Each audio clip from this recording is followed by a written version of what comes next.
about anything from last class or any administrative stuff or technical stuff? Last class, anything like that? Okay. Okay, what I'd like to now talk about, this is the start of lecture 6 of the CSE 547, the discrete math class. And what I'd like to do is to shift into something that I think is really sort of one of the interesting or mystical parts of mathematics, okay, which is number theory. Okay, and people who work in number theory tend to be sort of mystical, interested people. And so they tend to say things like this, okay? Kronecker said that God created the integers and all else is the work of man. And when you study even elementary number theory, somehow there's some really amazing things that you can show, or surprising things that fall out of something as simple as division. I mean, you all know about division, okay? And really, if you want to think about it, number theory is really the study of divisibility properties of integers, okay? But there's still a surprising number of interesting things and subtle things and actually useful things that you can do just by sort of studying these properties. So for the next 3 lectures or so, we're going to study largely divisibility properties of the integers, okay? And so we're going to need some notation to denote whether something divides something else. And our usual notation is m\n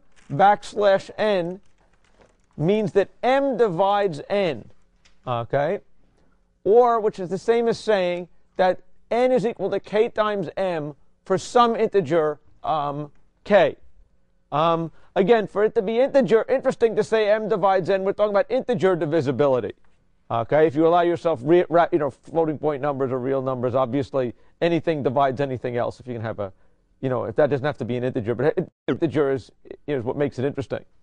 So we'll say that m divides n, if we have m\n, m does not divide m is sort of /\. Okay, so sometimes we'll say that it does divide, sometimes it doesn't divide. Okay, any questions about the notation? That should be pretty simple. Again, this is a backwards division sign in case you haven't caught on to that.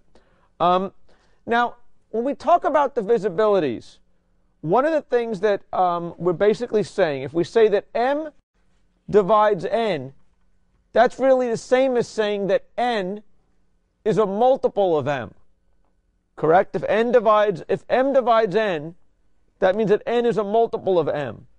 Okay, and there's two sort of common multiples or divisor things that one should know about. Okay, you've probably heard about the greatest common divisor of two integers m and n. The greatest common divisor is the largest integer which divides both of them. Okay. So for example, we'll say it's the max for all k. Okay, integers k, the max such that k divides m and k divides n. Okay. Under what condition is the greatest common divisor of m and n m? Let's just test that out a little bit. Under what condition is the greatest common divisor of m and n m? Can anybody figure that out? M prime and n is a multiple of m. Right. If n is a multiple of m, then by definition the greatest common divisor of m and n, okay, is going to be m. Because m is m times 1, n is going to be m times something. Okay? The greatest common divisor would then be that. Okay? So the greatest common divisor by definition is less than or equal to the two things that it's dividing. Okay? That should be pretty obvious. The least common multiple is sort of the converse thing, which we're not going to talk as much about. Okay? But the least common multiple of m and n, okay, is the smallest integer, which is a multiple of m and n. Okay? So, for example, that means we want to now know the smallest, okay, min of k, the minimum integer k, such that k is greater than 0, and m divides k, and n divides k. That means that it's a multiple of both, that k is a multiple of m and k is a multiple of n. Can someone give me a multiple of m and n? Okay. M times n. Can someone give me the largest multiple of m times n? Okay. There is no such thing. M times 1 times 2 times 3, dot, dot, dot. The least one is the one that's devised. Okay? Any questions about that? What is the least common divisor? Okay, let's stop to think about it. What is the least common divisor? Well, 1 is clearly a divisor. Let's just see something. Is 0 perhaps a least common divisor? Okay? Does 0 divide n? Okay? Let's just verify this for ourselves. Does 0 divide n? Well, is n equal to 0 times something? The answer is no. So 1 is, in fact, the least common divisor. Okay? Any questions about that? Okay? And again, just for practice to make sure we understand, the greatest common divisor of 18 and 12 is the largest thing that divides them both at 6. Least common multiple of 18 and 12 is, in fact, 36. Okay? Any questions?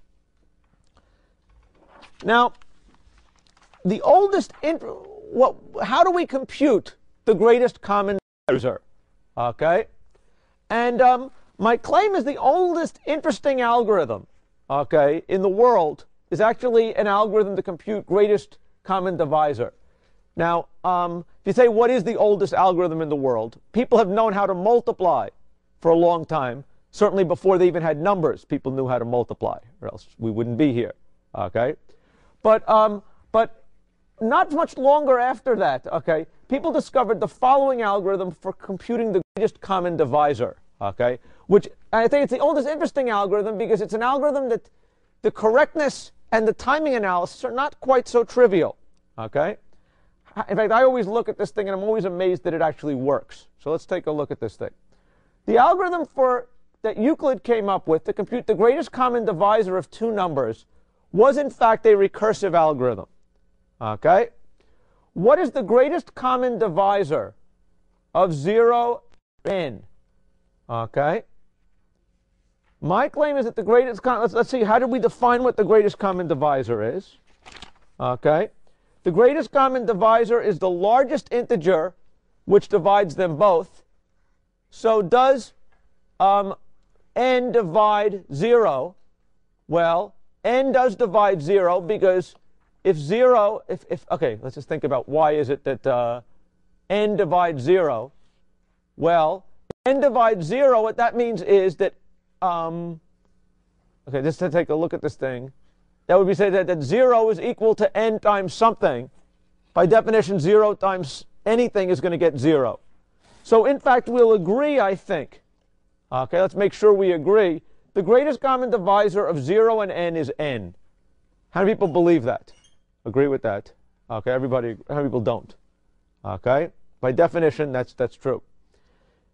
The general case, the basis case of our recursion, the general case is that the greatest common divisor of m and n is going to be n mod m, okay?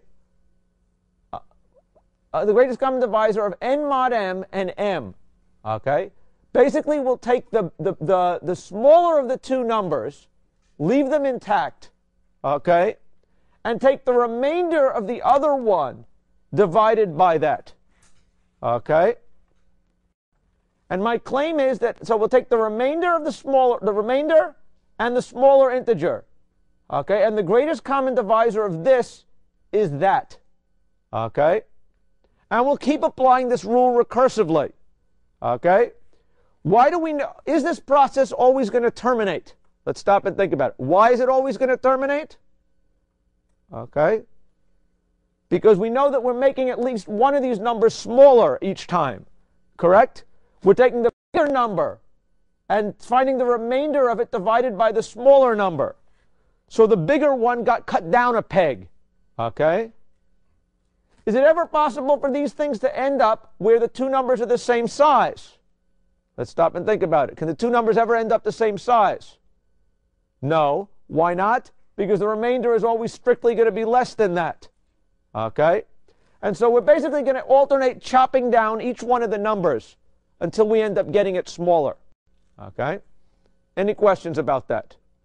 So if you want to look at what the algorithm does, for example, to compute the greatest common divisor of 963, and 657, well, we're going to leave the bigger one, the smaller one, and take the remainder of this divided by that. Okay? In fact, the remainder of that is going to be, because we only have one multiple of 1, it's that minus that. We get this.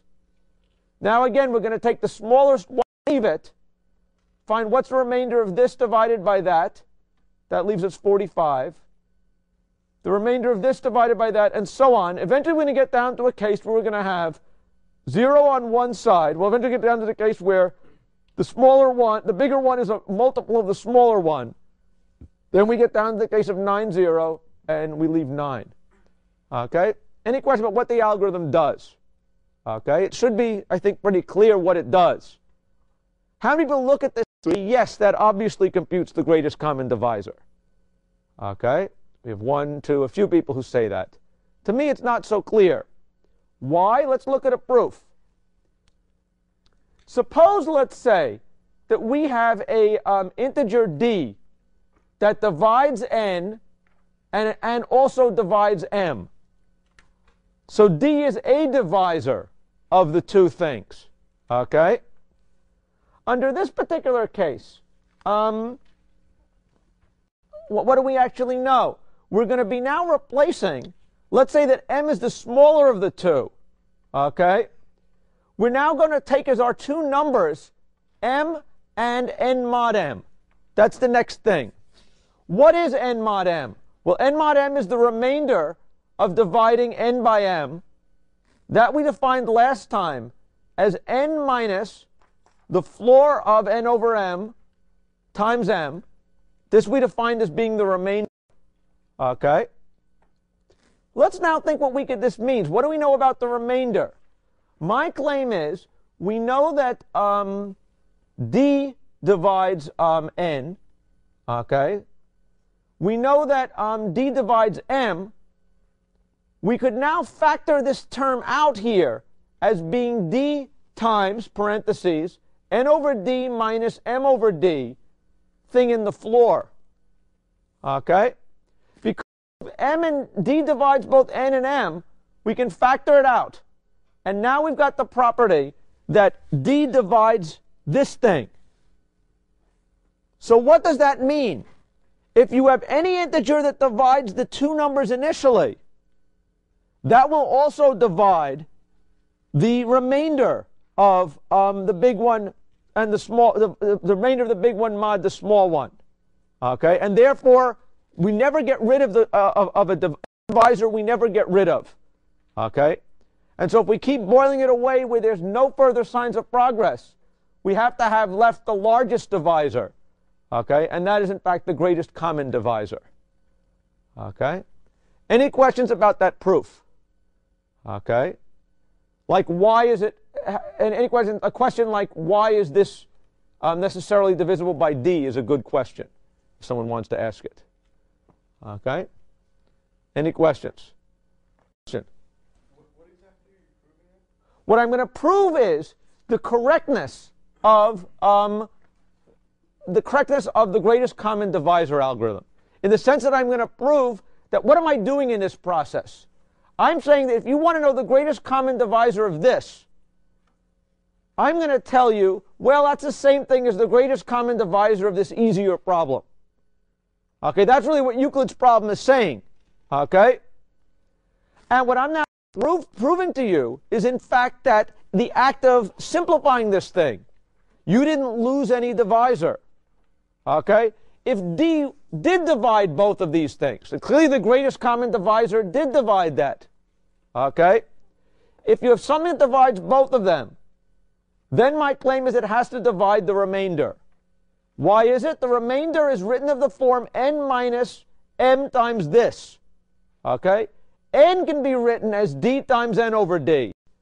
M can be written as d times m over d. I can factor out the d, and what's left is d times something.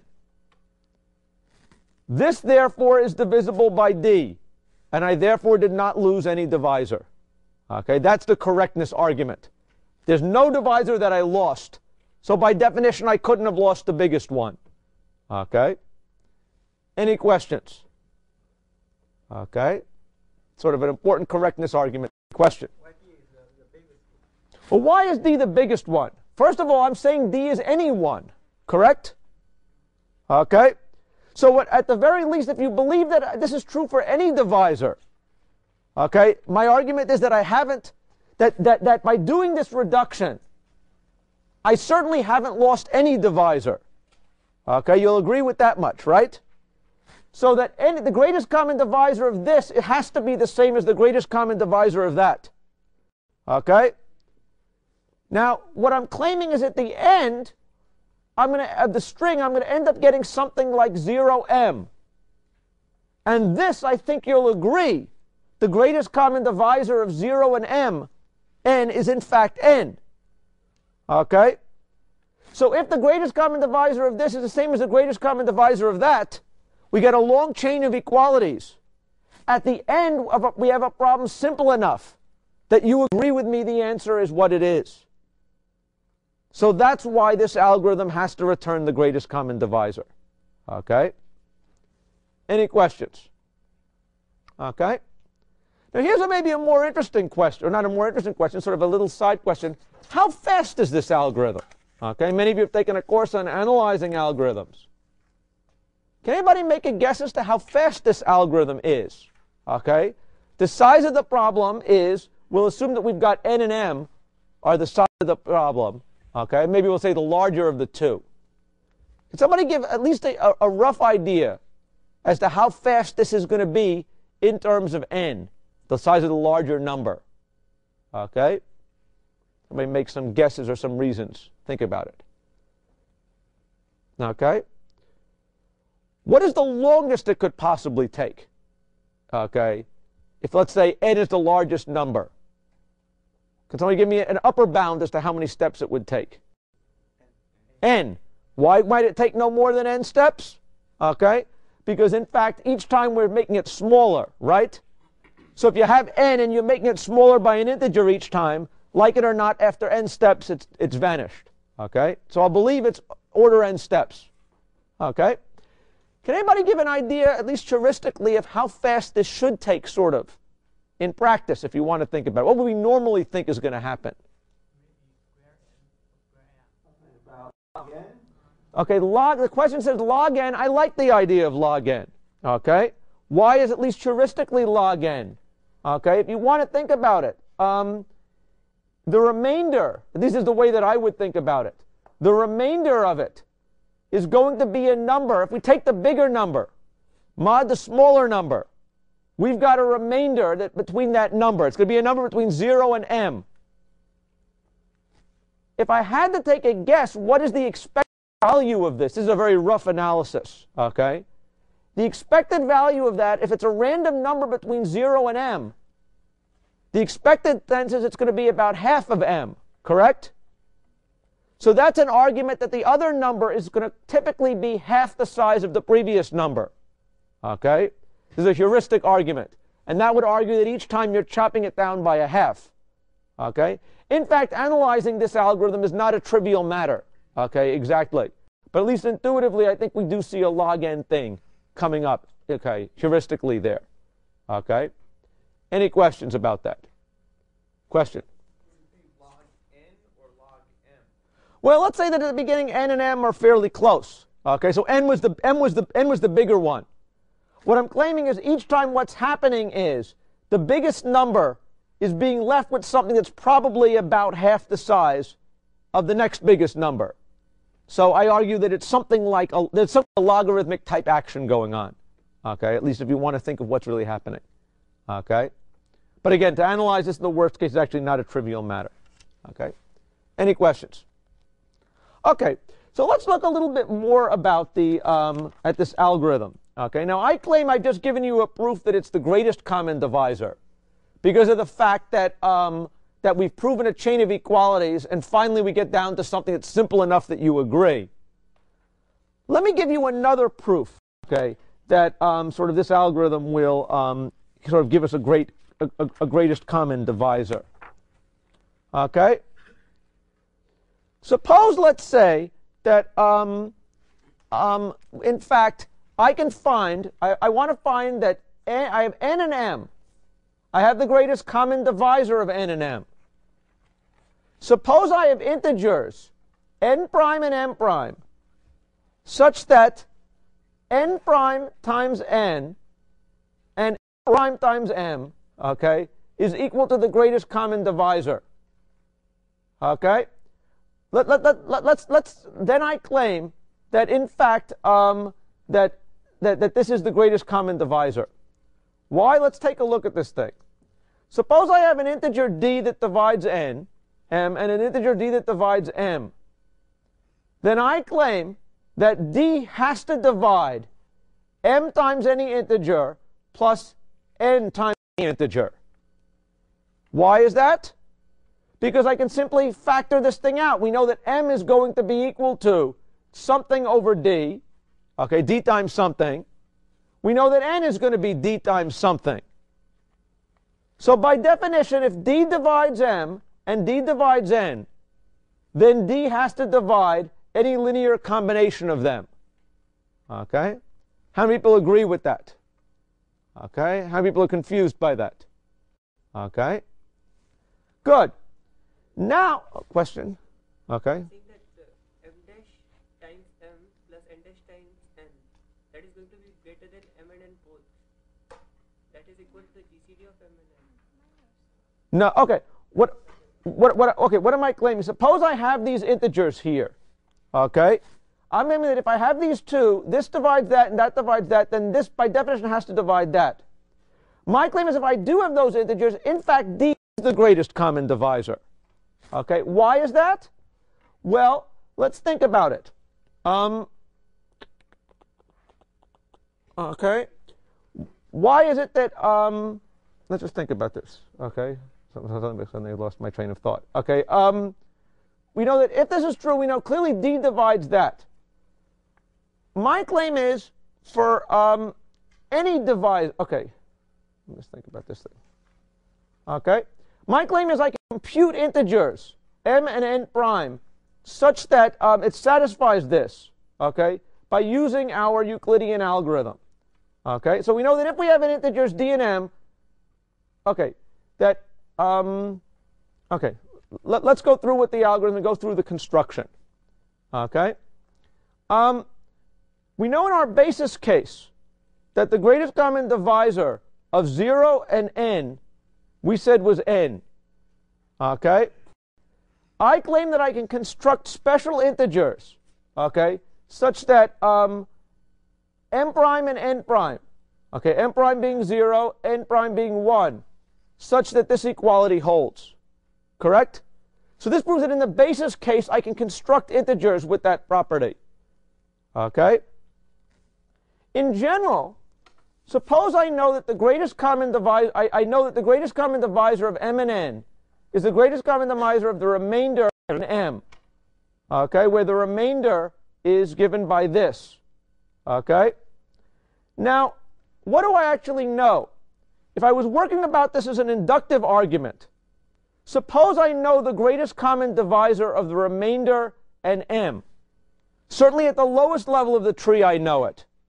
I'm now going to give an algorithm to combine, or a way to find integers for the more general case. Okay? Based on the integers of the smaller case. By definition, if I want integers, okay, know that integers r prime r times m prime m exist. I know that integers r prime and m prime exist by induction. I know the remainder is equal to n minus m times the floor of n over m. By rearranging the terms, every term that I've gotten here is either a multiple of n or a multiple of m. Rearranging this thing, r prime is an integer, because it was an integer before. M prime minus r prime times the floor of this thing is also an integer. Okay? My claim was that if I had a pair of integers that realized the smaller sum, then that means that I have a pair of integers that realize the larger sum. Okay? And so by working backwards, I can find for any pair of integers n and m, a pair of integers n prime and n prime, such that this is going to be equal to the greatest common divisor. Okay? Any questions? Now, my other claim, okay, is that in fact, if we have what am I claiming here? Okay, that any number that if we have a pair of numbers such that that this is equal to this, that this has to in fact be the greatest common divisor. Why is that? Because let me just think about this for a second. D divides M, D divides N. Okay, then we know that D divides this thing. Okay.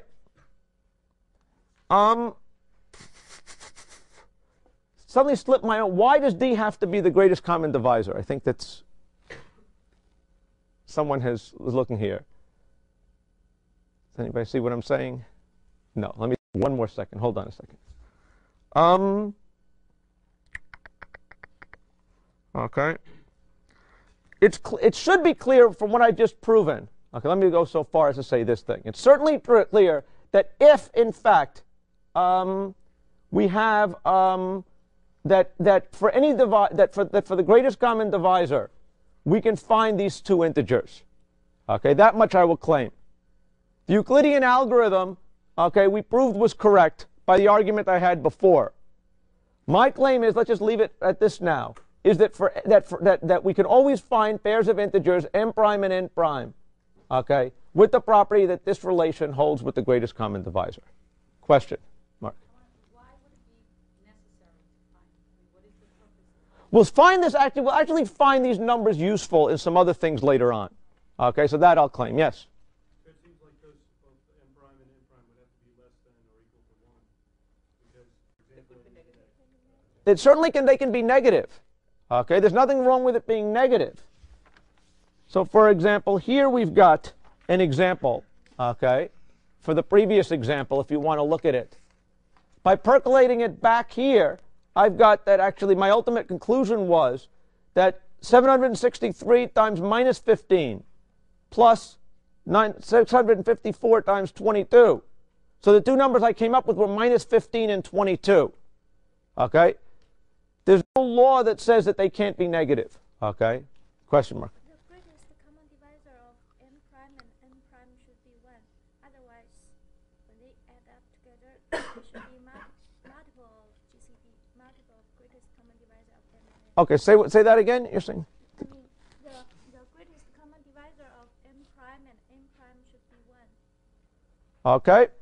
So suppose, let's say, the claim here is that the greatest common divisor of m prime and n prime must be 1. Yeah. Okay. Otherwise, you will add a multiple of GCD.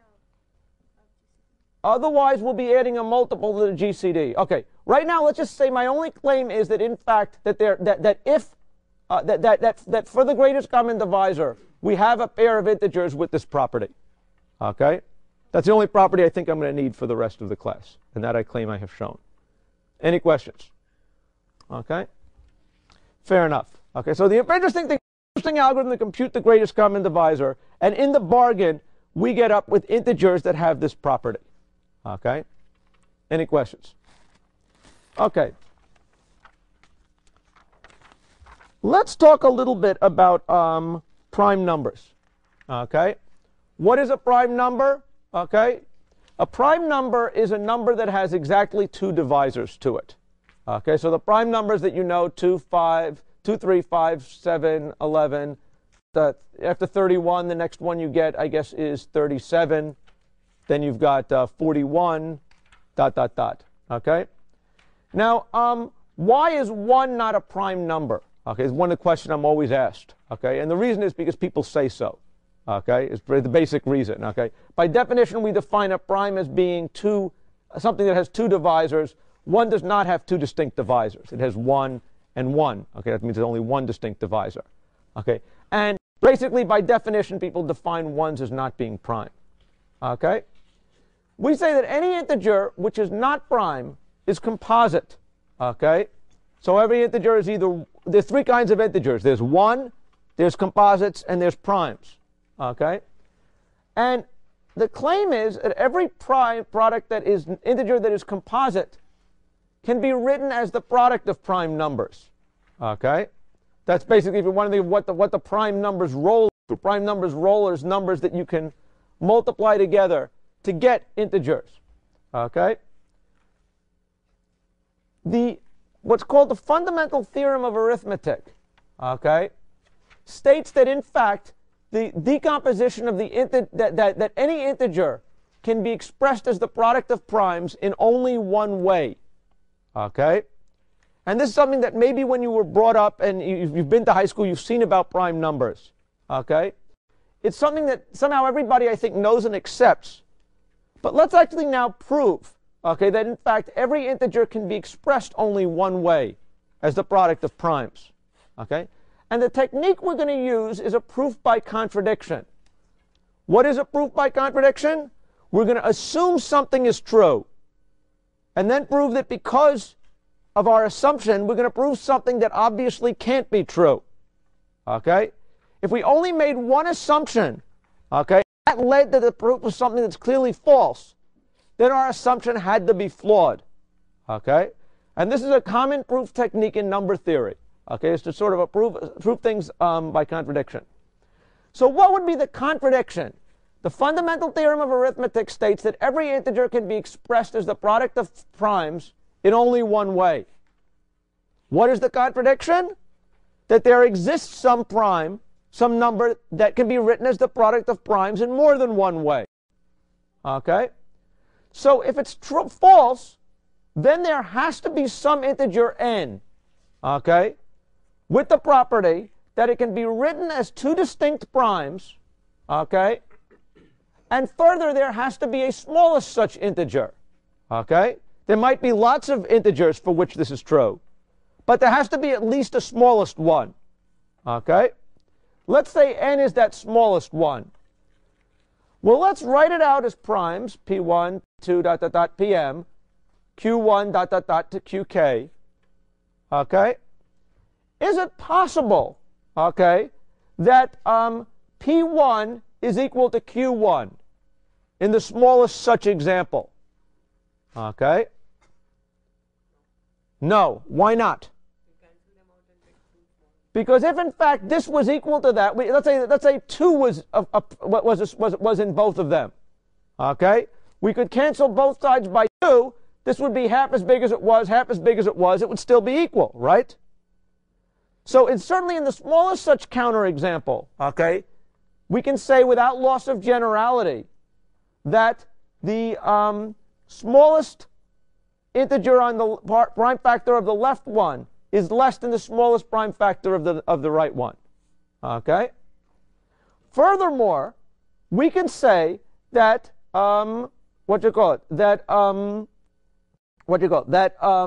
these two numbers don't divide each other. Why? Well, they're prime numbers. They're not equal in their prime numbers. Okay? So these two numbers are relatively prime to each other. Okay? That's really what this upside down T symbol means. Okay? We'll probably see that later on.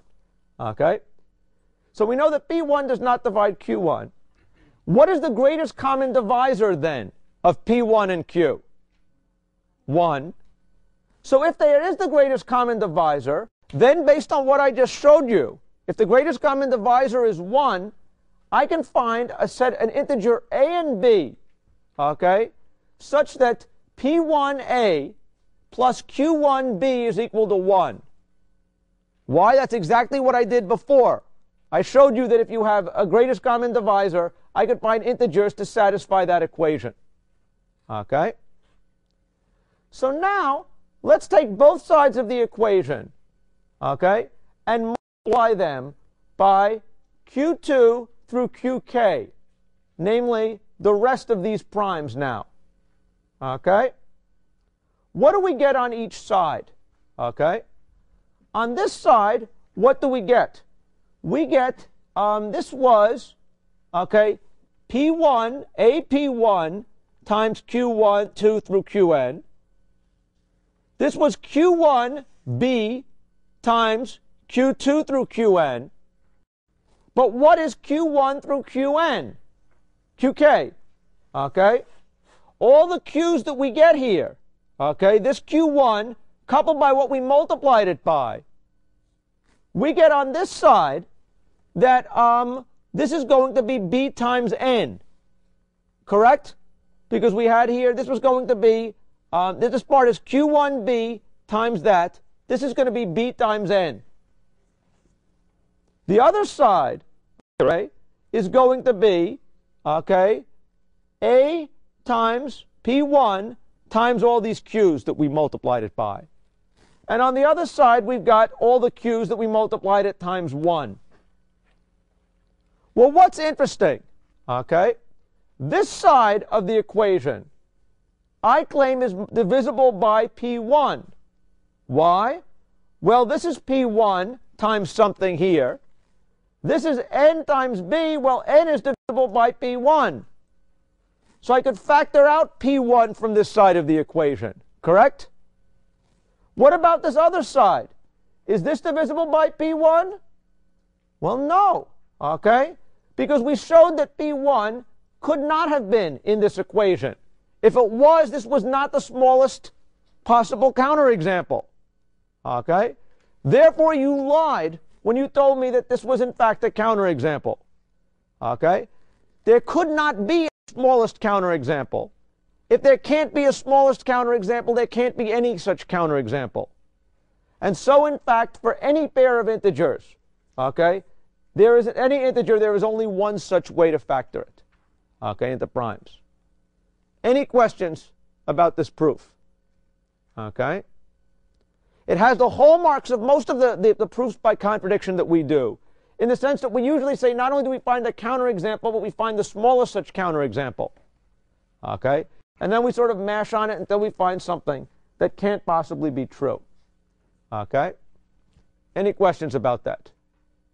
Okay?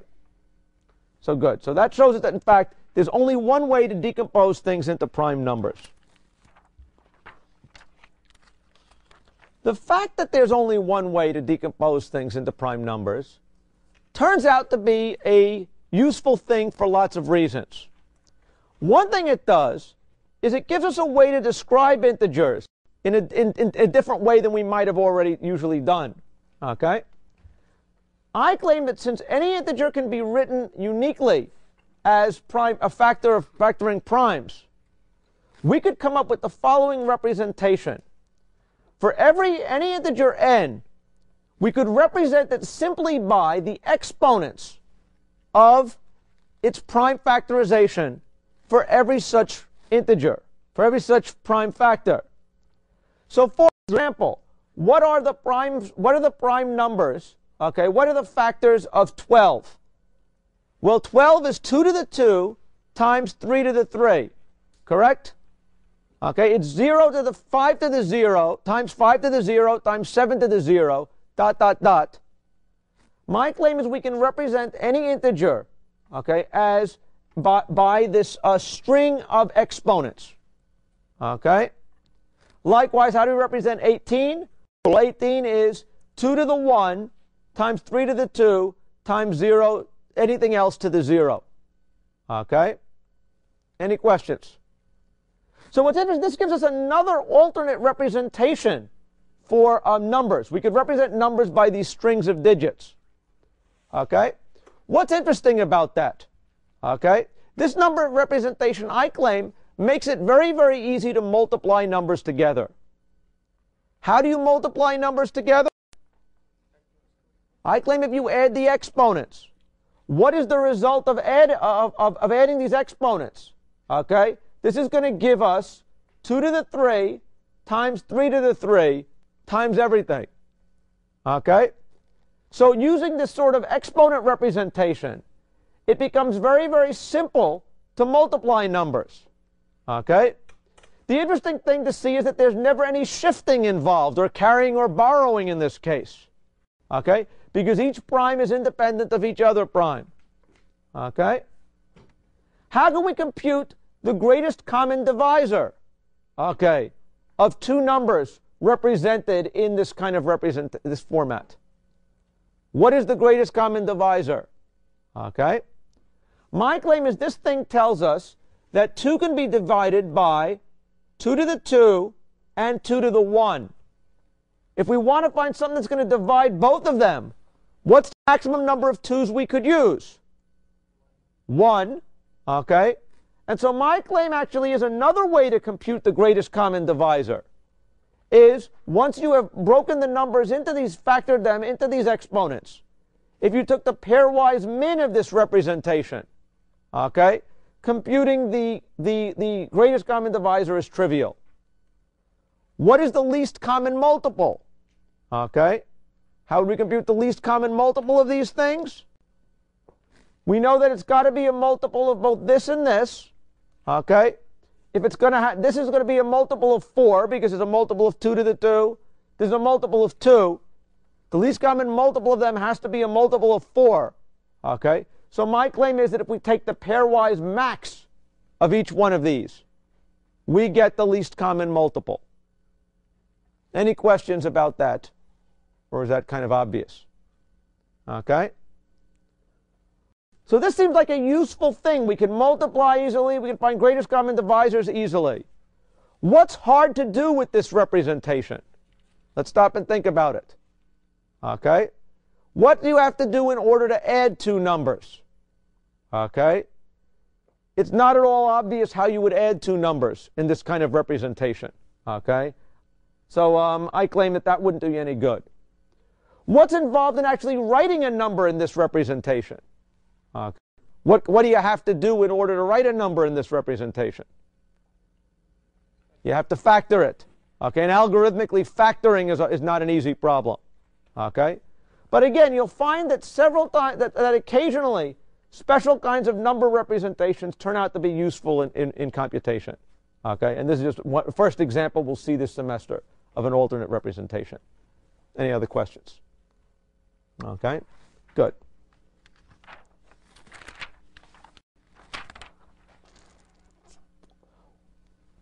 Once we know about primes, one of the interesting things, okay, is the question of how many primes there are. Okay, and Euclid, the same one with the number of, who came up with the number, who showed that they gave us the greatest common divisor algorithm, proved to us that there's an infinite number of primes. Okay, why are there an infinite number of primes? This is actually a classical proof that that's actually I didn't have on the slide, but let's sit down and do that while we're thinking about it. Suppose we want to prove that there's not an infinite number of primes. How would we prove it? It's a number theory thing. There's not an infinite number of primes. What does that mean? There's a finite number. Okay? What does that mean? There's a finite number. That means that there is a largest prime. Okay? Let's say that we've got primes P1 ... PL, the largest prime. In fact, these are all the prime numbers. Okay? Now, let's consider the following problem. Let's say I take the problem, let's say I take the number n equals to P1 times P2 times PL.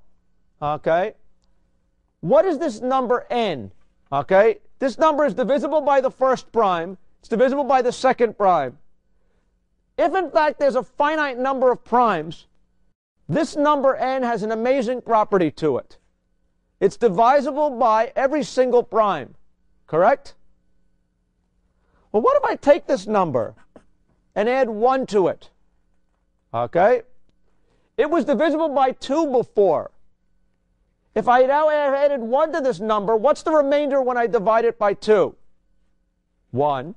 What's the remainder when I divide it by the second prime? 3. 1. Okay? Is there anything that divides this thing? Well, you gave me that these were all the possible prime numbers. Every single prime number, if I divide this number by that, I get a remainder of 1. So what does this mean? This number could not be a prime number. Okay? Or take it back. This number was a prime number if those were all the prime numbers. Therefore, this could not have been all the prime numbers. Okay? And so, in fact, there is no such finite listing. Because if you give me a finite listing of numbers and tell me that these are all the primes, I can construct another number which is not divisible by any of them. And this Euclid knew, okay, so using sort of 2,000 years ago technology, okay, we had proven that, in fact, there were an infinite number of prime numbers. Okay? Any questions about that proof? Okay? This is an important, slick proof. Okay? A good example of proof by contradiction.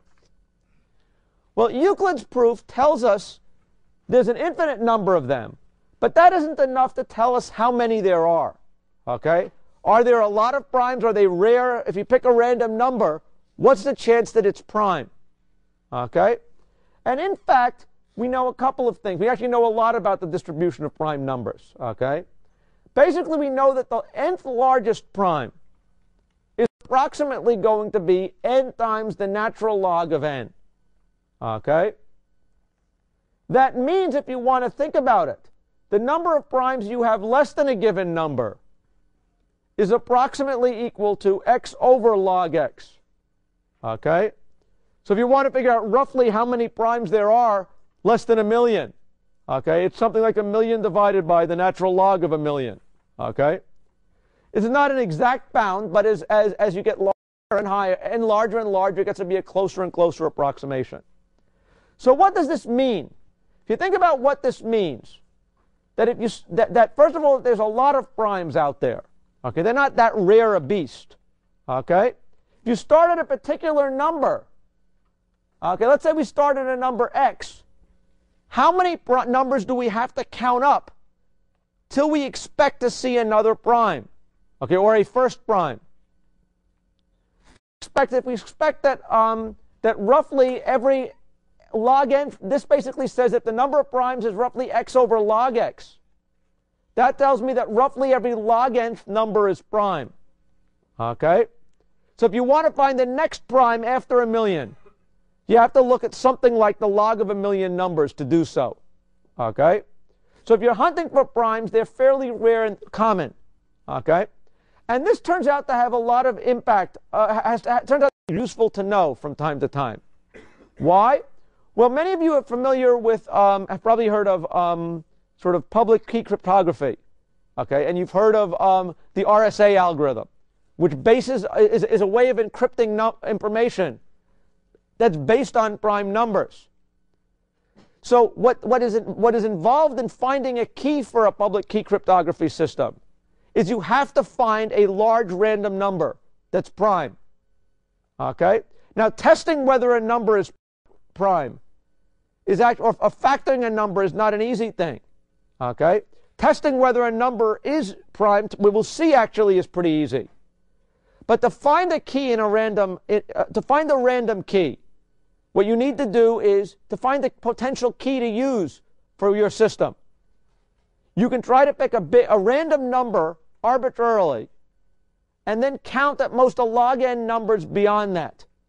My claim is one of those is likely to be a prime. Okay? And so therefore you don't have to do that many tests to find a big prime. So finding a big prime turns out to be a fairly easy thing, and that's one of the things cryptography is based on. And it's based on the fact that there are a lot of them.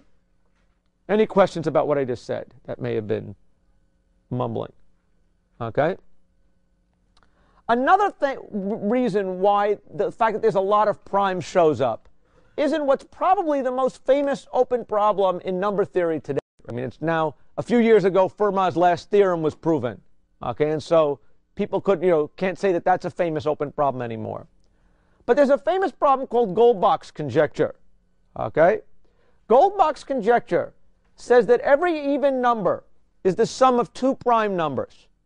Okay, so let's take a look at it. What's your favorite even number? Let's say 16. Okay? 16 can be written as 11 plus 5. It could also be written as 3 plus 13. Right? Let's try another number. Somebody else give me a number. Let's check it out. Even number.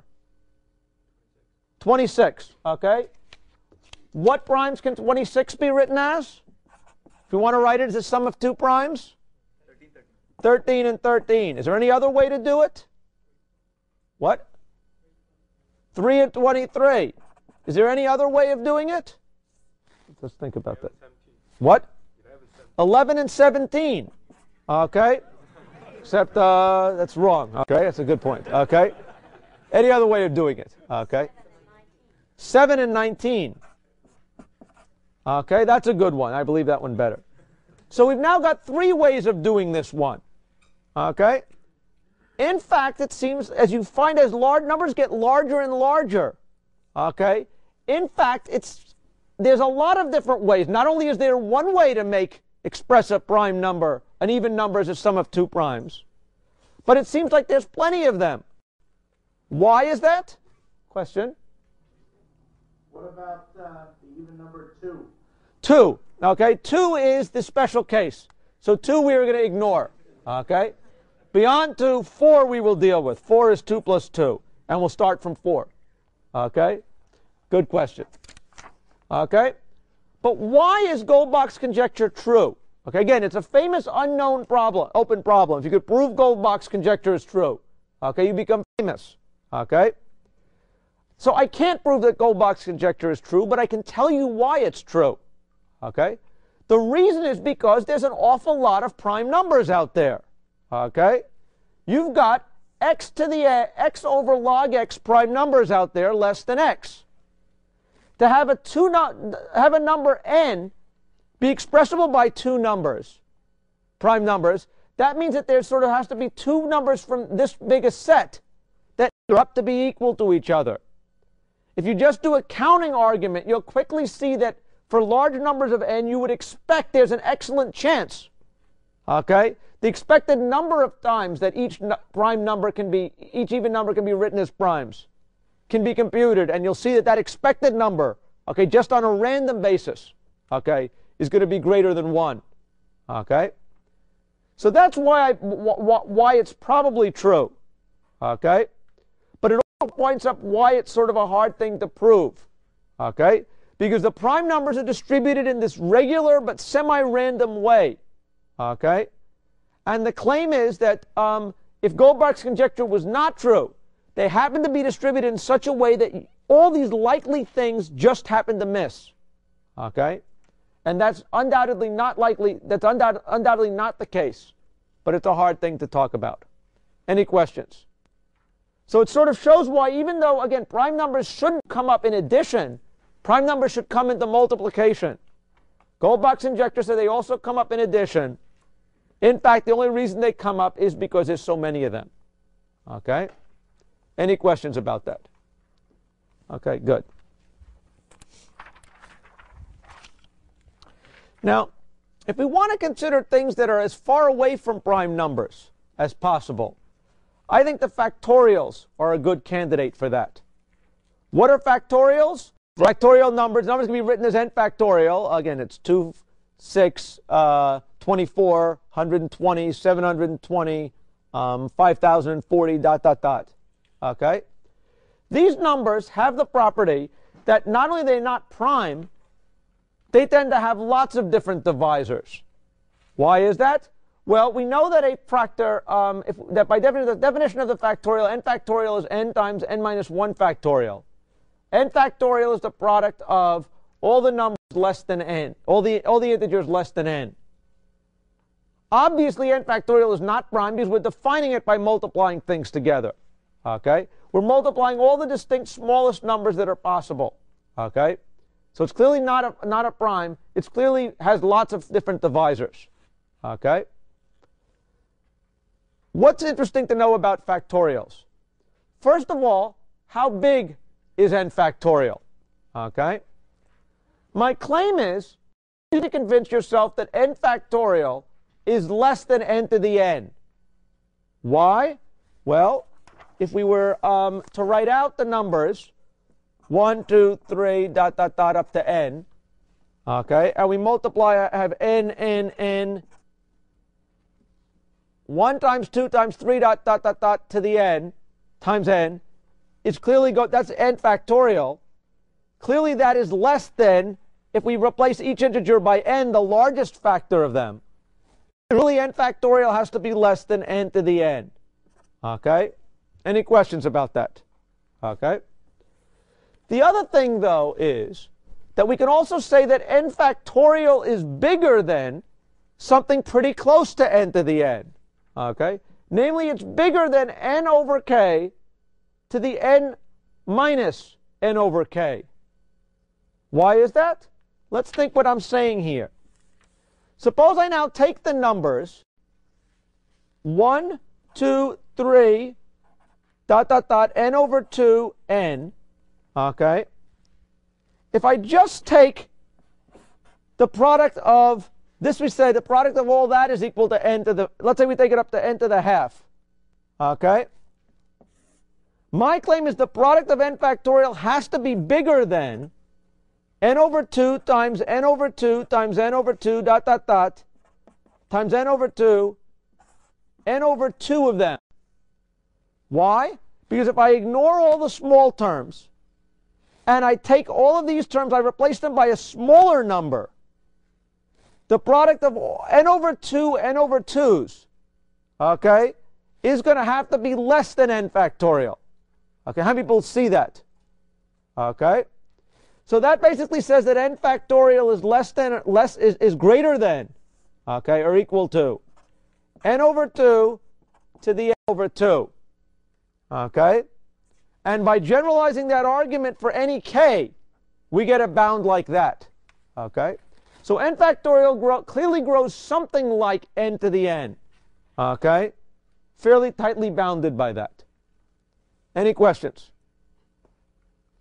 In fact, the best approximation, a very useful approximation for n factorial is something called Stirling's formula. Formula says that n factorial is approximately equal to square root of 2 pi n times n over e to the n. Okay? So it sort of shows exactly what that constant below it is. Okay? N over e, where e is 2.718, ... Okay? Any questions?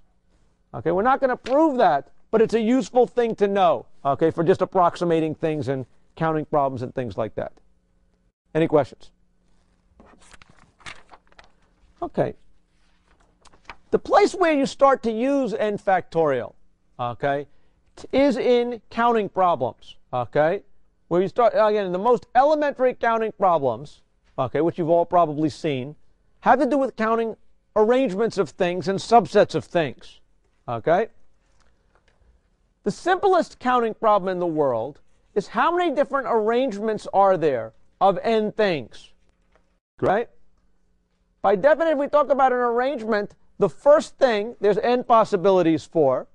Second thing, there's all possibilities except the first one. Third one, I think it's not a possibility for the other ones, ... Multiplying all those together gives us n factorial. My claim is that there are n factorial possible ways to arrange n things. Okay? Any questions about that? Assume everybody's seen that before. The second simplest counting problem, okay, is a counting problem that asks, how many ways are there to arrange k things out of n? Okay? Let's say at the end we're going to select the k best students. We're going to rank all the students, okay, in this class. At the end we'll have a little award ceremony and make them stand from left to right, okay? How many possible ways are there to arrange k things out of n? Well, again, n choices for the first one, n minus 1 choices for the second one, ... n minus k plus 1 choices for the kth one. Okay, because remember, the one we got here, that's why we have the minus k minus 1, okay, or k plus 1. Okay? This, I claim, can be written as n factorial divided by something that will take off all the remaining terms. Okay? So that's divided by n minus k factorial. Okay? Any questions about that? That should be pretty obvious. The third most elementary counting problem that you've seen, okay, counts the number of ways to pick a subset of k elements out of n things. Okay? So I want to pick all committees of k people that I can form out of the n people in the class, where the order doesn't matter. Okay? In this case, what it means is I want to count all possible arrangements of these k things, but any two arrangements that happen to have the same set of elements, I want to count them the same way, correct? So if I consider the arrangement 1, 2, 3, that would be the same as the arrangement 3, 2, 1. Therefore, if I take the number of arrangements of k things out of n and replace, since there's k factorial possible arrangements of those k things, okay, each of which is identical to me. If I take the total number of arrangements and divide them by k factorial, that I claim gives me the number of subsets of exactly k things that can be built on n. Okay? And that tells me that the number of subsets of k elements out of n is n factorial over k factorial over n minus k factorial. This is such a useful quantity, we call it n choose k. Okay? How many people here have never seen this notation, n choose k? Is there anybody here who will admit to that? How many people have seen it before? Everybody. Okay? So this is not a mystery. Everybody's seen it. But let me now ask you something that kind of surprised me now. By definition, n choose k counts how many subsets there are of k things out of n, correct? If it's counting something, we know that the number of things it's counting has to be an integer, right? So you know that n choose k is an integer. But then I look at something ghastly like this. N choose k is n factorial over k factorial n minus k factorial. If you look at this thing, is it obvious that that is an integer? Okay. Why is it that that has to be an integer? We know it's an integer by a combinatorial argument. Okay. Because in fact it's counting something that's an integer. Okay. But looking at that, I certainly don't see why that's an integer. I see why this is an integer. Because why? Because this is, I'm just canceling terms. If I divide this by k factorial again, I'm trying to cancel terms that it seems I've already canceled. Okay? So let's now prove why is it that n factorial over k factorial n minus k is in fact an integer. Okay, using our principles of divisibility. Any questions? Okay. Well, this gets back to the fact that we can write, okay, any integer, okay, uniquely as the product of primes, correct? So in fact, we can describe n factorial by, using the notation that we had before, as the product, as the sort of series of exponents. 2 to the what, 3 to the what, 4 to the what, not 4 to the what, 2 to the what, 3 to the what, 5 to the what. Okay? And we get a unique representation of it. Well, here's a question. What is the exponent of the prime factor p in n factorial? Okay? What if p is greater than n? What is the exponent of p in n factorial? 0. Okay? That's obvious. Okay? Well, why is it obvious? Because if it wasn't, that would mean somehow we made p by multiplying smaller numbers together, numbers from 1 to n. And that isn't going to happen if p is prime. Okay? So what is the exponent of p, okay, in n factorial? Well, let's sit and count. Okay? If we consider the numbers 1 through n, what is the exponent of 2 in each one of those? Let's say we're considering n factorial. Well, it is clear that 2 divides every even number. 2 divides 2, 4, 6, 8, and 10. 4 divides every fourth number. Every fourth number we get an extra factor of 2. Correct? If we want to sit back and count what is the exponent of 2 in 10 factorial, my claim is that we could do it the following. We write out the numbers 1 through n here. We count for each one of them. How many times does 2 divide it? If we add those numbers up to that, that I claim is the number of integers. Okay, the number of times that 2 occurs in n factorial. Correct? Okay, any questions about that? Okay. So my claim is, let's sit down and count how many times 2 divides 10 factorial. Well, for each integer from 1 to 10, we know that every second integer divides 2, every fourth integer divides 4, every eighth integer divides 8. My claim is that the number of 2's we get are the number of integers divisible by 2 plus the number of integers divisible by 4.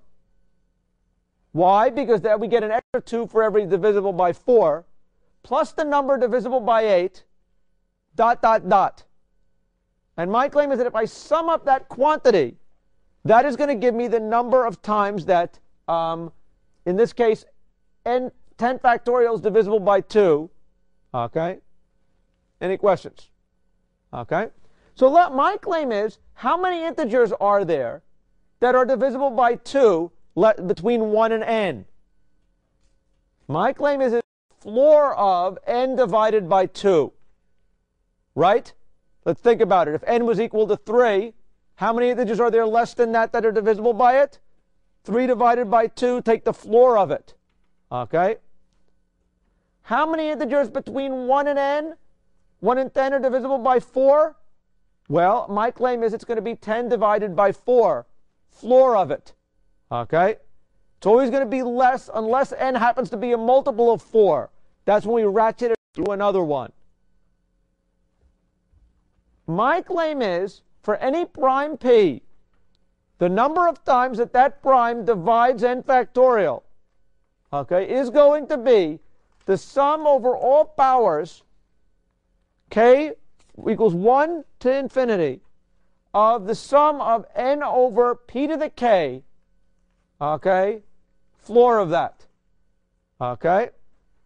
Why is that? Well, this is just another way of writing what I have here. This is 2 to the 1, 2 to the 2, 2 to the 3. Okay? And so my claim is that the number of factors is in fact equal to that. Any questions? Okay? Now what do we want it to prove? Okay, we now have a way of counting this. What I want to now prove is that m choose n, okay, m plus n choose n, is in fact an integer. Okay? What does that mean? If it's an integer, that basically means that for any p, okay, what is actually m choose n? We know by definition m plus n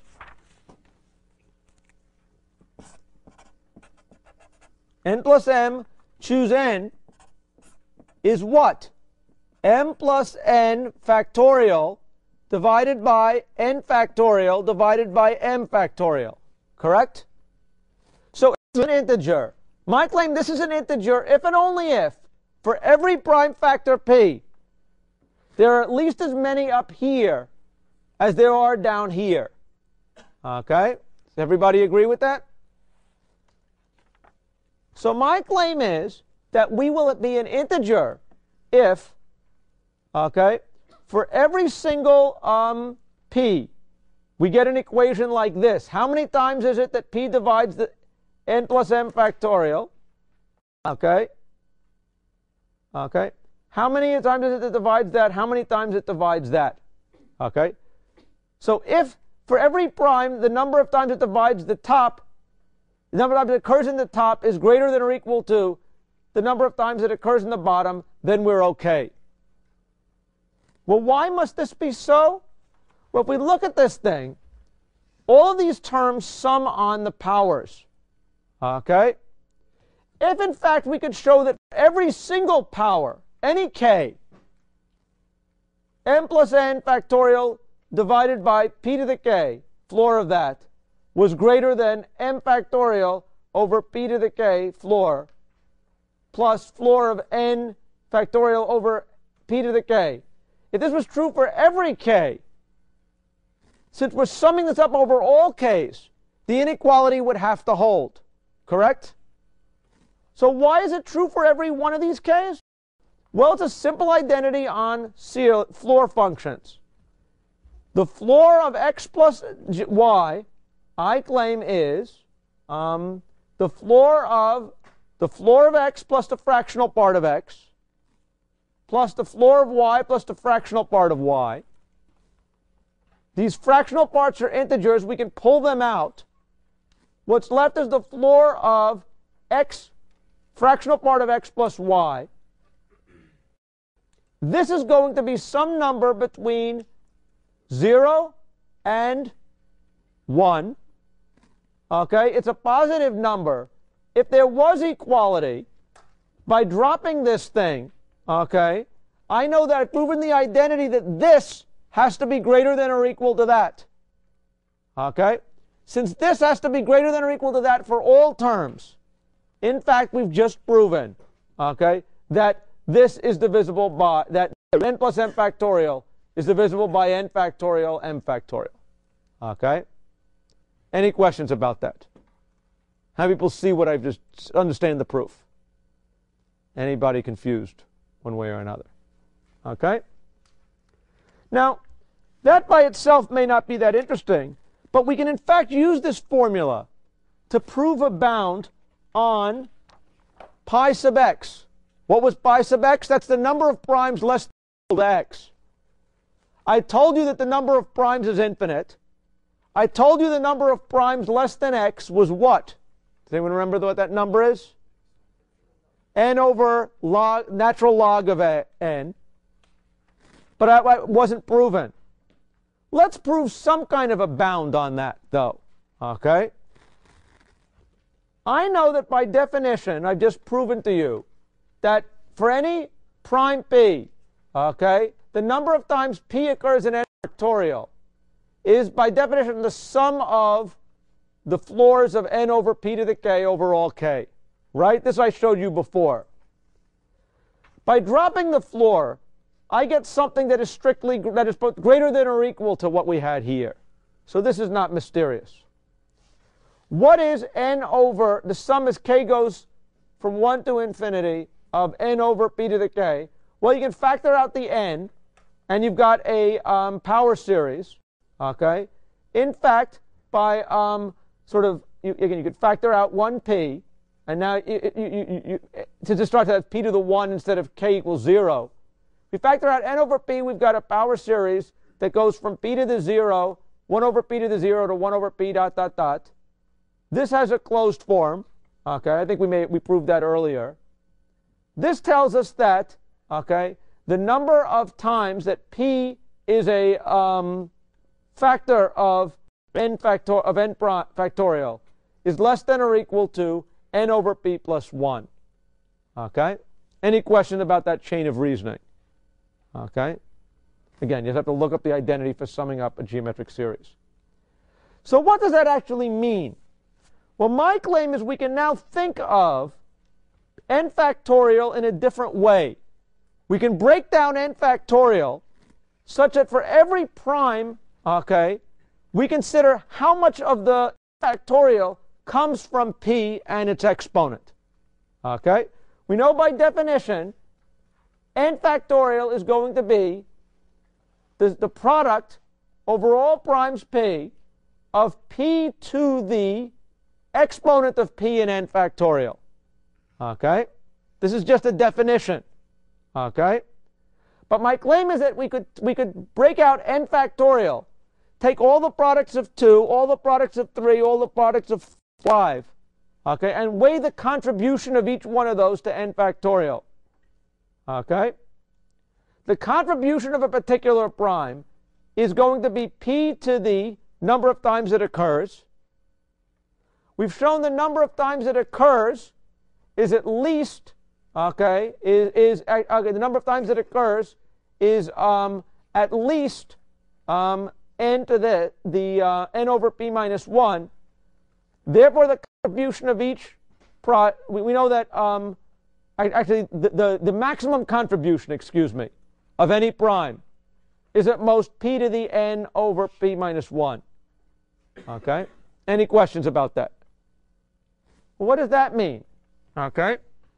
Well, I claim that we know that the smallest prime is of p, the smallest possible prime is 2, right? Every other prime is greater than 2. So what does that mean My claim is that means that since we know that every prime is greater than 2, okay, my claim is 2 to the p is greater than 2 times p, okay, for every possible prime. Why? For every possible integer, 2 to the n is greater than 2 times n, provided n is greater than 2. That's an easily verified property that no one should dispute. Therefore, we know that for any prime, p is less than or equal to 2 to the p minus 1. Okay? This gives us a very loose value on what a particular prime is. But it's still going to be useful. Why? We now know that the contribution of any prime to n factorial, okay, is less than p to the this. We also know that p is less than this. 2 to the p minus 1 raised to the n over p minus 1 is 2 to the n. And so what I claim I've just shown is that if you take n factorial, at most 2 to the n of n factorial, if you want to factor it, the chunk 2 to the, that for any prime, the amount of contribution to it is at most 2 to the n. Okay? Any questions by what I mean? Okay? If so, then I claim we're basically done. We know that n factorial can be written as the contribution of each prime multiplied to it. The contribution of each prime is at most 2 to the n. So if we want to figure out how many different primes there are, we know that 2 to the n raised to the number of primes has to be at least as big as n factorial. Okay? People see that chain of reasoning? We know that we have to multiply the contributions of all primes to get n factorial. We can't get more than 2 to the n from any of them. Therefore, there has to be at least the number of primes, 2 to the n times the raised to the number of primes has to be greater than or equal to n factorial. Well, what do we know? N factorial is given roughly by Stirling's approximation. Okay, basically something to the n. Hit both sides with a log. The log of 2 to the n pi n is, if we hit it with a base 2 log, was n times pi to the n. The log of this is going to be the log of this times that. The log of a times b is the log of a plus the log of b. The log of square root of 2 pi is 1/2 times the log of the inside, which is the log of 2 pi n. The log of n to the 2n, that's n times the log of n over e. Solving for pi to the n, okay, we get that pi to the n is greater than or equal to, dividing both sides by n, we get a log n over e. We get, dividing this thing by an n, we get log n over n. My claim, by dropping this term, it's positive. We've shown that pi 7 has to be greater than or equal to the log of n. So this shows that there are at least log n primes, okay? Less log n over e primes, less than n, okay? In fact, I tell you that there are n over log n primes, okay? But this is a much harder thing to show, okay? This actually won somebody a Fields Medal, which is the Nobel Prize in Mathematics, about 50 years ago. Okay, so that's serious analytic number theory. But in fact, by using simple counting arguments, we proved a reasonable bound. Any questions about that? Any questions about anything? Okay, so think about that. Next class, we're going to continue on with some more properties of number theory, and we'll talk then. Thanks a lot.